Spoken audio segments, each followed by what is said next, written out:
Adani groups అధినేత గౌతమ్ అదానీపై అమెరికాలో case నమోదైన విషయం తెలిసిందే. అధికారులకు లంచాలు ఇవ్వజూపడంతో పాటు ఇన్వెస్టర్లకు తప్పుడు సమాచారం ఇచ్చి నిధుల సమీకరణకు పాల్పడినట్టుగా న్యూయార్క్ ఫెడరల్ ప్రాసిక్యూటర్లు ఆరోపించారు. ఈ క్రమంలో బీఆర్ఎస్ వర్కింగ్ ప్రెసిడెంట్ కేటీఆర్ ఆసక్తికర ట్వీట్ చేశారు. అగ్రరాజ్యం అమెరికానే మోసం చేయాలని చూసిన గనుడు భారత ప్రభుత్వ అధికారులకు లంచం ఇవ్వజూపిన మోసగాడని విమర్శించారు. ఇదే సమయంలో అదానీతో కాంగ్రెస్, బీజేపీ అనుబంధం దేశానికే అవమానం, అరిష్టమంటూ కామెంట్స్ చేశారు. అదానీతో చేసుకున్న చీకటి ఒప్పందాలన్నీ బయటికి తీయాలంటూ డిమాండ్ చేశారు. రామన్నపేటలో సిమెంట్ ఫ్యాక్టరీ ఏర్పాటు కోసం ఎంత ఇవ్వజూపిండో, మూసీలో అదానీ వాటా ఎంత? ఇలాంటి మోసగాడికి దగాకోరుక తెలంగాణలో పెట్టుబడుల అనుమతులు, తక్షణం అంబుజా సిమెంట్ ఫ్యాక్టరీ అనుమతులను రద్దు చేయండి. మీరు అదానీతో చేసుకున్న చీకటి ఒప్పందాలు అన్నీ బయట పెట్టాలి.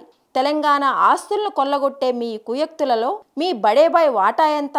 మీ అదానీబాయ్ వాటా ఎంత? మీ హైకమాండ్ వాటా ఎంత అంటూ కేటీఆర్ ప్రశ్నించారు.